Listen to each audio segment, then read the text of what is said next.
हम लोग switch board बनाने का तरीका सीखने जा रहे हैं। स्विच बोर्ड बनाने से एक्चुअल में हमें फायदा ये होता है कि हम लोग एक ही मेन मेन्यू से तमाम फॉर्म्स जो है वो ओपन कर सकते हैं, उसको कंट्रोल कर सकते हैं, उसकी मैनेजमेंट कर सकते हैं। तो स्विच बोर्ड बनाने से पहले मैं ये करूंगा कि जितने टेबल्स हमारे पास मौजूद हैं, जो हमने अपने लास्ट ट्यूटोरियल्स में देखा था कि हमने डिफरेंट टेबल्स बनाए थे, उनके कुछ फॉर्म्स हमने अभी तक कंप्लीट नहीं किए।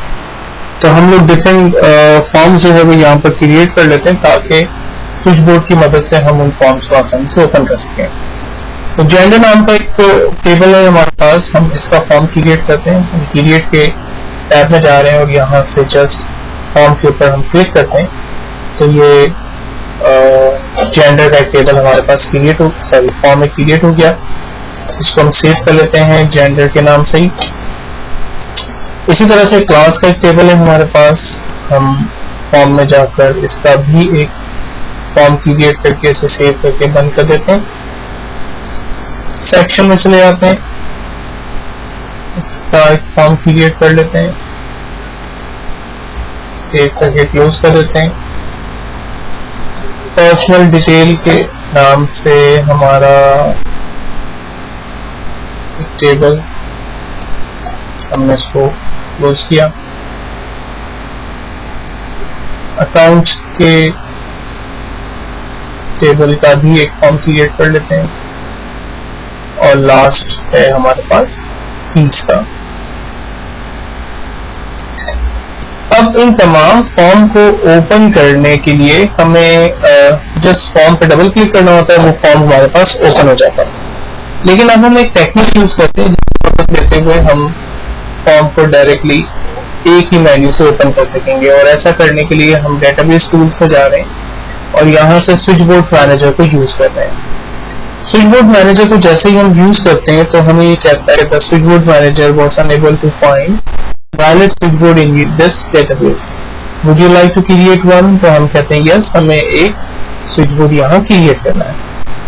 स्विच बोर्ड का एक मेन्यू यानी मैनेजर हमारे पास ओपन हुआ है जिसमें कहता है कि इस वक्त स्विच बोर्ड का जो मेन मेन्यू है, डिफॉल्ट मेन्यू है, उसका नाम मेन स्विच बोर्ड है। हम कहते हैं ठीक है, और हम इसी के अंदर एडिट करना चाहते हैं। मेन स्विच बोर्ड का नाम हम रख देते हैं ABC स्कूल और इसको जस्ट हम क्लोज करते हैं, तो आप देखें कि इसका नाम अब ABC स्कूल आ गया। देन अब इसके अंदर हम मजीद कुछ चीजें क्रिएट करना चाहते हैं, तो हम ABC स्कूल के अंदर जा रहे हैं और यहाँ से हम न्यू पे क्लिक करते हैं। ABC स्कूल में जो सबसे पहला जो कैप्शन होगा वो हम क्रिएट करते हैं लाइक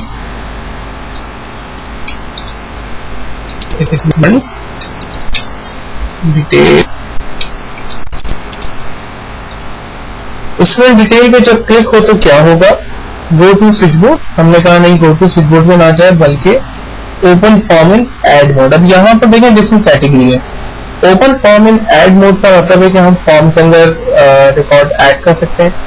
एडिट मोड का मतलब हम उसमें कोई करेक्शंस वगैरह करना चाहें। रिपोर्ट्स हम यहाँ से ओपन कर सकते हैं, रिपोर्ट अभी आगे के ट्यूटोरियल्स से मैं आपको बताऊंगा। एप्लीकेशन हम यहाँ से डिजाइन टाइम पे खोल सकते हैं, एग्जिट कर सकते हैं एप्लीकेशन को, मैक्रोस पे हम काम कर सकते हैं, कोडिंग एरिया पे जा सकते हैं। तो हम इस वक्त सिंपल फॉर्म को ऐड मोड पे ओपन करते हैं। कौन सा फॉर्म हमें ओपन करना है, तो हमने कहा पर्सनल स्टूडेंट डिटेल के नाम से, जिसके अंदर मार्कशीट हमारी बेसिकली मौजूद है, वो ओपन हो जाए। तो हम इसका नाम एक मार्कशीट भी रख देते हैं, तो ये मार्कशीट हमारी ओपन हो गई। देन फाइनली हम इसको क्लोज करते हैं। इसको हम एक ही स्विच बोर्ड बना रहे हैं। कंप्लीट हो जाने के बाद हम बिल्कुल बॉटम पे जा रहे हैं। यहाँ पर देखें स्विच बोर्ड का एक फॉर्म मौजूद है, इस पर डबल क्लिक करते हैं। यहाँ देखिए ABC स्कूल के नाम से एक मेन्यू आ गया जिस पर एक मार्कशीट का बटन आ रहा है। जस्ट हम उस पर क्लिक करते हैं तो मार्कशीट की जो फॉर्म है वो हमारे पास ओपन हो गया। तो हमने बेसिकली एक मेन्यू के जरिए अपने इस फॉर्म को कंट्रोल किया। अब इसी के अंदर अगर मजीद करेक्शन करना चाहते हैं, काम करना चाहते हैं, तो डेटाबेस टूल्स के अंदर दोबारा जा रहे हैं स्विच बोर्ड मैनेजर में। तो आप देखें ABC स्कूल का स्विच बोर्ड हमारे पास ओपन हुआ। इसी को हम एडिट करते हैं। यहाँ पर मार्कशीट मौजूद है, इसी को हम अब न्यू करते हैं। न्यू में आने के बाद अब मैं यहाँ पर डिटेल के नाम से बेसिकली एक फॉर्म को सेलेक्ट करता हूँ जो कि इसमें डिटेल का होगा। ओके करते हैं, ये दूसरा फॉर्म हमारे पास क्रिएट हो गया।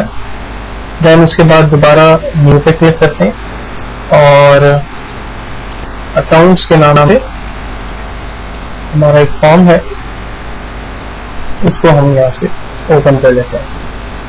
अगर आप मजीद क्लासेस का और सेक्शंस का और अकाउंट्स का ऐड करना चाहें मजीद, तो वो आप ऐड कर सकते हैं इसी टेक्निक्स को यूज करते हुए। अगर आप फॉर्म को अप एंड डाउन मूव करना चाहते हैं, लाइक आप चाहते हैं कि कोई फॉर्म नीचे की तरफ मूव हो जाए, तो ये देखें आसानी से आप अप और डाउन कर सकते हैं इसको। किसी फॉर्म को डिलीट कर सकते हैं, उसके कैप्शन को अगर बदलना चाहें तो एडिट की मदद लेकर उसके कैप्शन को बदल सकते हैं। फाइनली हम क्लोज करते हैं और देखते हैं स्विच बोर्ड पे डबल क्लिक करके। यहाँ देखें पहले जो एक मार्कशीट का फॉर्म हमारे पास आ रहा था, अब हमारे पास यहाँ पे 3 बटन आ गए। एक है मार्कशीट, जब मैं क्लिक करता हूँ तो मार्कशीट का फॉर्म खुल रहा है, इसको मैं क्लोज कर रहा हूँ। इसी तरह से दूसरा है स्टूडेंट डिटेल का, जब क्लिक कर रहा हूँ तो स्टूडेंट डिटेल का फॉर्म हमारे पास ओपन हो रहा है। और तीसरा है बेसिकली हमारे पास अकाउंट्स का, ये देखें अकाउंट्स का फॉर्म हमारे पास ओपन हो रहा है। एक छोटी सी शायद मिस्टेक है, स्टूडेंट डिटेल में और मार्कशीट के अंदर बेसिकली दोनों में एक ही फॉर्म हमारा कनेक्ट हो गया है, तो हम इसको ठीक कर लेते हैं, कोई मसला नहीं है। ये हमारा स्टूडेंट डिटेल है जिसमें हमारी मार्कशीट मौजूद है।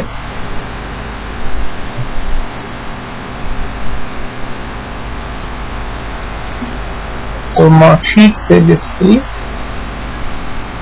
बिल्कुल ठीक आ रहा है, स्टूडेंट डिटेल में गलत आ रहा है। तो स्टूडेंट डिटेल में हमें चाहिए पर्सनल डिटेल का टेबल। हम इसको सेलेक्ट करते हैं, स्विच बोर्ड मैनेजर में जा रहे हैं, एडिट, और स्टूडेंट डिटेल में जाकर इसको एडिट, और यहाँ से स्टूडेंट डिटेल की जगह हम सेलेक्ट कर लेते हैं पर्सनल डिटेल का। Okay, close, then close, select करके देखते हैं, ये देखें अब इसका करेक्शन है। ठीक है जी, तो इस तरह से बेसिकली हम अपने लिए एक स्विच बोर्ड तैयार कर सकते हैं, यानी एक ही मेन्यू के जरिए बेसिकली तमाम फॉर्म्स की मैनेजमेंट और उसके कंट्रोल जो है वो यूज कर सकते हैं।